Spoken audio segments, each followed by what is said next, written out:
been a decade now since this team last went to a conference final. Think back to the spring of 2002. I mean, that was a bittersweet time for you, wasn't it? You didn't get to participate as much as you would have liked to. Yeah, I broke my wrist in the first round against the Islanders. I think I got a shot right off the face-off on my wrist. But I got to watch a great end of that playoff round where we ended up in the first round in a war with the Islanders.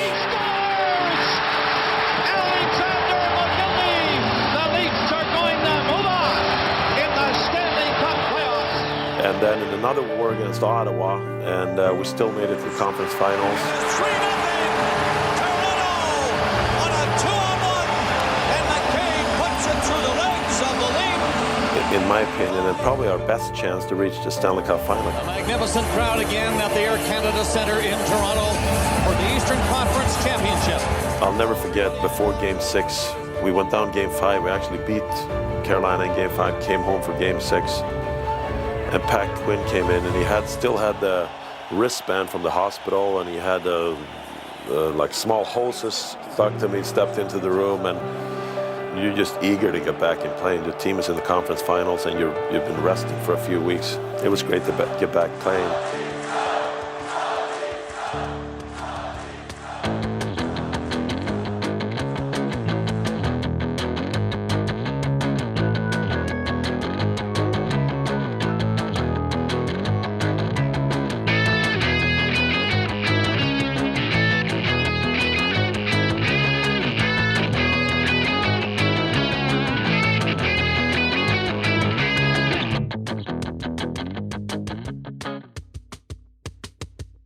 It is Sportsfeld Storytime. Today, we flash back to May 28th, 2002. Toronto Maple Leafs versus Carolina Hurricanes from the Air Canada Centre. It's Game 6 of the 2002 Eastern Conference Finals. We remember this currently as the closest the Maple Leafs have been to a Stanley Cup. This is one we talked about before. I was 16, you were 13.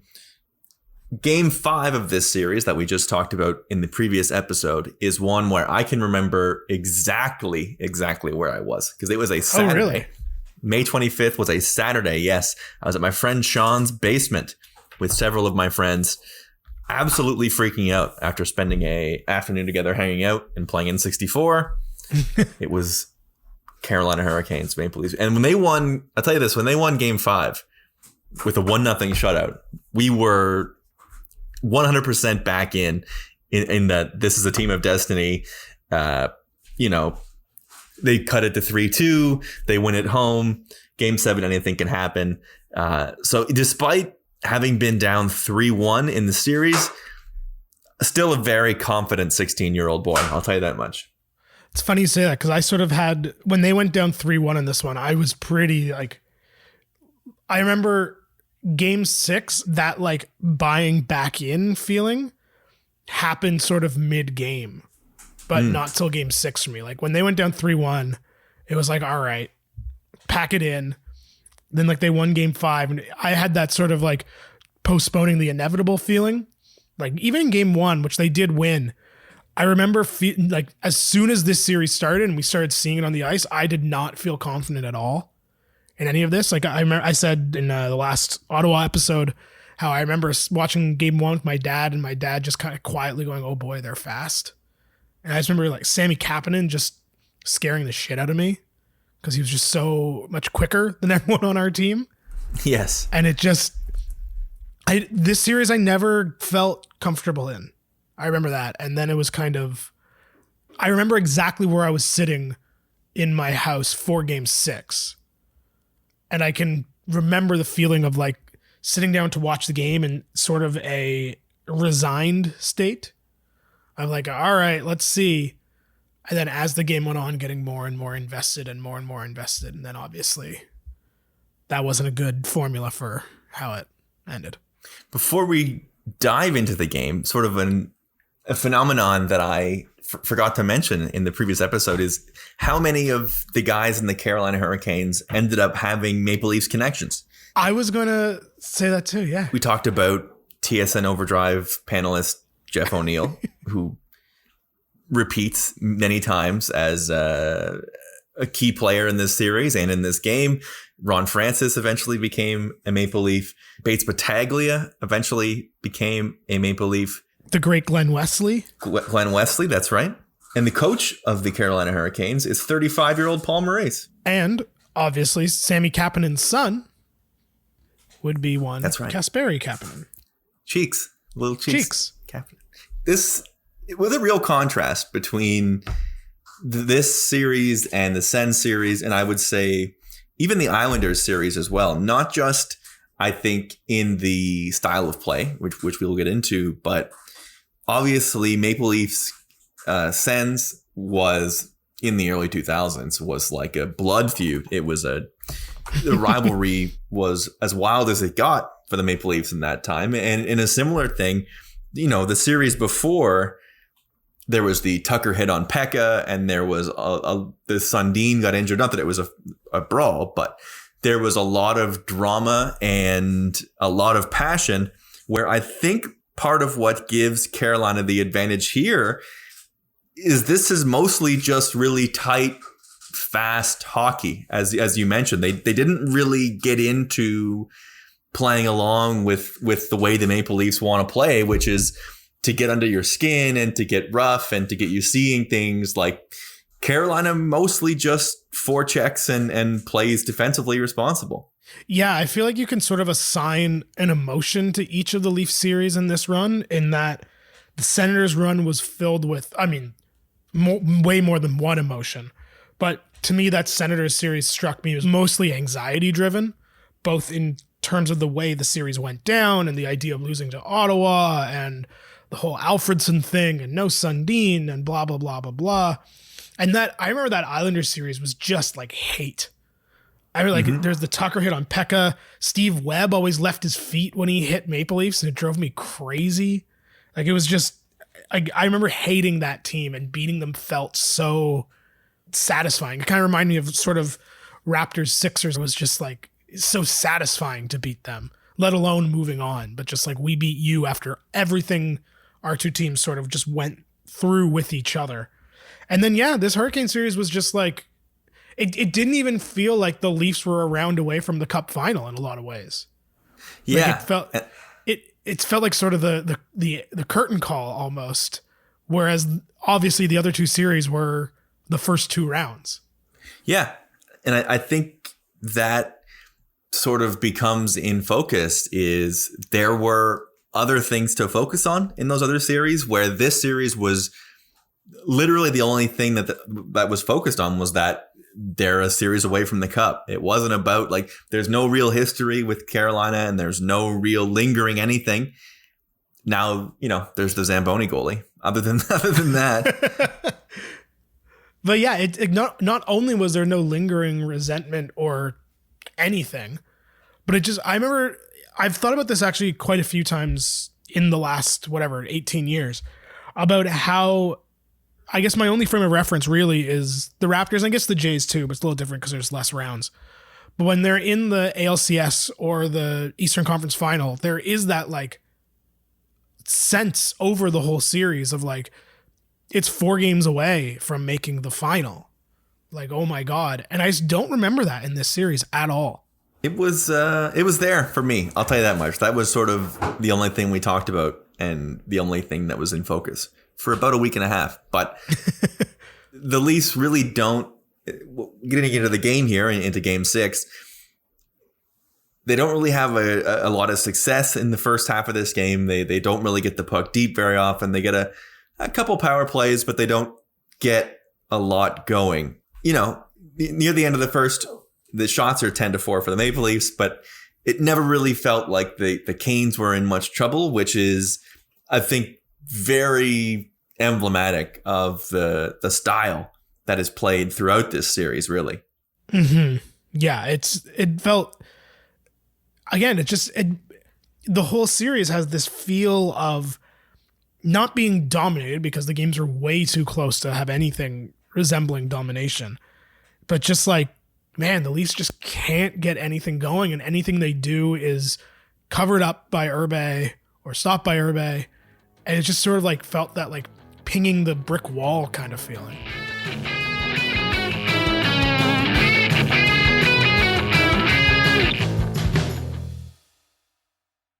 Moving into the second, Jeff O'Neill, a ridiculous deke to beat Robert Reichel, stopped by Cujo's glove hand. Best chance of the game by far. And of course it was Jeff O'Neill who makes his name in this playoff run. Like, this is the beginning, in my mind at least, of Jeff O'Neill on the map. Absolutely. I mean, this was definitely the first time I paid any attention to him. He did score 40 the year before, but still. But again, for Carolina, who Yes. I was not paying attention to. But yeah, I feel like Jeff O'Neill is a better hockey player than we remember and give him credit for. It could be because he spent like his sort of twilight years on the Leafs. It's like that's our memory of him. But like, to your point, he did score 40 and take over a playoff series here. Yeah, it's an interesting question because he might be both better than we remember and not better than we remember. Yeah, because fair point. He's done at age 30. His last season is at age 30. He does 7 years with Carolina, 2 with Hartford. So 9 years with one franchise and then 2 years with the Leafs. And then he's literally done. That's it. Yeah. I mean, like, I don't really have a sense of his career, to be honest, but I do wonder if the fact that he played in Hartford and Carolina and then played those 2 years with the Leafs, it just seems, he seems like a guy who we know now as obviously a big hockey personality and has sort of the Maple Leaf connection, Maple Leaf roots. But I don't know, maybe he was better than I have him in my brain.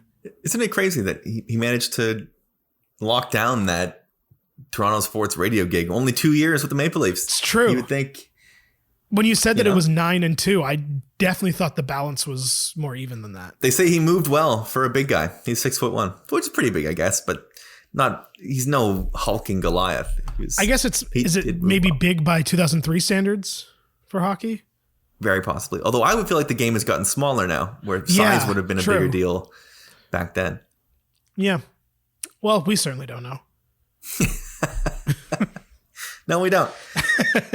I think the midway through the second period, and you talked about your belief coming back mid-game, but re-watching it, I got to say that midway through the second period, I was a little less surprised that they give up a goal shortly after, because they are starting to show the wear of having played 20 playoff games already. Yeah, I definitely remember having that idea of, wow, this looks like a team that played 16 playoff games without their best player. Like, so I remember, because we had like the Roberts McCauley, and then McCauley obviously scored, as we talked about last episode. And then they kind of, like, they were around, but they weren't doing what they had done in the previous 2 series. And I remember it being like, okay, this team is just tired. They felt like they felt like an old, beat up, tired team. With the guys they have, like, Sundin is a big guy, and Domi's game is all energy, and Travis Green, Shane Corson, Gary Roberts, getting on your ass and hitting you hard was a huge part of what got them through Ottawa, and a huge part of what got them through the Islanders, Tucker as well in that. And when you lose that half step and you're not there to throw the hit, or you're not throwing the hits quite as hard, or you can't get a guy lined up because they're moving the puck too fast, then you're just skating in circles. And for a big, tough team, that's not the way you want that to be going. Yeah, I think that's sort of what I was getting at when my dad sort of mentioned that, they're fast, was that they felt, I don't think the ages actually line up this way, but it felt like they were the young, quick upstart team and we were the old, tired, big guys, which I don't think is entirely accurate, but. Yeah, well, they had what the announcers would refer to as the kid line, which was Eric Cole was 23, Jeff O'Neill, we mentioned, 25, Svoboda was only 21, Vathchek was 21. So they did have, they had 3 or 4 guys that were much younger. The Leafs had a couple. You had, we talked about McCauley, he was 24. And so they're young guys were closer to that 25 range. Coberley 23, but the rest of them, I mean, you're looking at Sundin, McGillney, Reichel, Roberts, Corson, Renberg, Green, Corson, Domi, yeah. Yuskevich, Volk, Corey Cross. All those guys are over 30. So Yeah. the main guys getting minutes for the Maple Leafs were over 30. And Carolina was able to roll out whole lines of guys under 25, which, it makes a difference. And not only guys under 25, but guys who were, if they weren't under 25, were more in that sort of quick skill category, like a Sami Kapanen, who were able to just sort of skate circles around these guys when they were gassed. Speaking of being gassed, it finally comes up. It finally, I think part of what makes Carolina so frustrating and what really makes the goals in this game frustrating is they played a way that was, we talked about, is very boring and they're 1-0, 2-1 games. And what it's all predicated upon is playing safe and waiting for the Maple Leafs to make a mistake and being able to pounce. And lo and behold, Thomas Kaberle, the last man back, I don't even know what, Brutal giveaway. Brutal. Like, he stops to change directions, and it's like he has no idea O'Neill is even there. It was like, it's not quite the controller disconnected, but it's close. For sure. It's the not knowing which direction you're supposed to be skating. He stops and turns, and O'Neill is right there, brings it in, and guess what Curtis Joseph does? I'm going to go with stacks the pads. He stacks the pads. He goes, of course. All I could say was, of course. Rewatching that goal, all I could say was, of course. And I keep glossing over the good Cujo games. And for the record, I was a huge Cujo fan when I was a kid. Yeah, I loved it when I was a absolutely. kid. It's watching it back now. I had a Curtis Joseph poster in my room. I loved Cujo. Cujo stacks the pads, gets the first one, but because he's lying on his side, has no idea where the rebound is. Really feels like he could have just gone into the butterfly for that one and let it hit him in the chest. You think so? But It's behind I'm him. not a goalie. O'Neill I'm taps not a it in. goalie. What do I know? Yeah, neither am I. So Yeah. we're not Francois Allaire, O'Neill taps it in. No problem. 1-0 Hurricanes. The Maple Leafs are in trouble and they're looking tired. And it's a brutal turnover. But the Maple Leafs are not dead yet. What follows in the last minute, I will say, is in the pantheon of biggest goals of my lifetime as a Maple Leafs fan. And they don't even win this game. Yeah. That's the crazy part. Yeah, I would agree with that. Minute and 3 seconds to go. The Leafs, they try to do the extra attacker thing and they end up going offside. So Cujo stays on the ice. They get a timeout. They get it down low. And you can't see the play if you're watching CBC. Yeah, and if you're watching the ESPN feed, they go to this bizarre overhead camera angle that looks like you're playing NHL 19. Not a well shot series. Totally. CBC has to do something. So they go to a behind the net cam, which actually is perfect for the way that this goal gets scored. They start cycling it. 30 seconds left. Lots of cycling. Sundin behind the net. Man, he's so good in space. He moves it out to McGillney. McGillney cycles around. And then if you keep your eye on Sundin, he rolls around and is standing to the left of Irbe. McGillney finds Kaberle. Fake shot. Finds some room. Throws it into traffic. On the doorstep is Matt Sundin. He finally scores. The ACC goes nuts. And Joe Bowen, for my money, gives the best play-by-play call of his career. McGillney trying to flip it in front, doesn't work. Into the slot. Kaberle doesn't shoot it. Now he does. Loose puck in front, down is Irbe. Rebound, score! They score! They score with 28.8 seconds left. The Leafs have tied the game.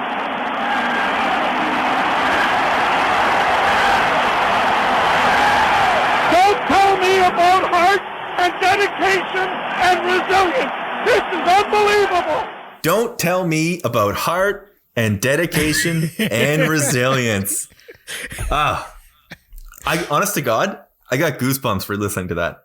Me too. I do every time. He's so good. He's so fucking good. It's funny. We were talking. We did the Raptors, Sixers, Vince Carter shot. We talked about how we were sort of getting absorbed back into the game and feeling anxious. Like this just felt like a release, even though I know they lose the game. I think you're right. I think it's such a like massive goal in our memories and in the foundations of us as Leaf fans that it's hard not to look at this and be like, Matt Sundin. Unbelievable. Also, what could be more appropriate as like the foundation of our being Leafs fans that they did something awesome and then immediately lost? It's so lost in the, like, because it's such a great clip and it's such a great Joe Bowen sound clip that I forgot until rewatching it that they don't win that game and it's the end of the season. It's just like how great of a hit Tucker lays on that, Sammy Kapanen. Roenick goal. Yeah. It's just like, of course. Absolutely true. So Sundin scores, and we are going to overtime with the Carolina Hurricanes knocking on the door of the Stanley Cup Final and the Maple Leafs trying to keep it alive. We are going to break down what happens in OT and the fallout from what happens after that on the next episode of Sportsfeld Storytime.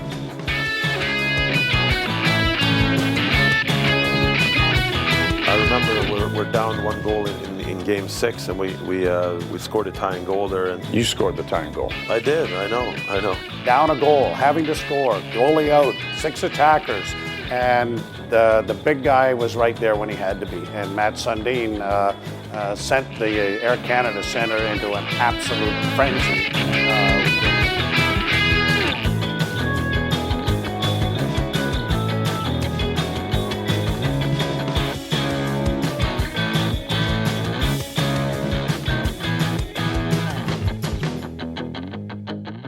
Sportsfeld!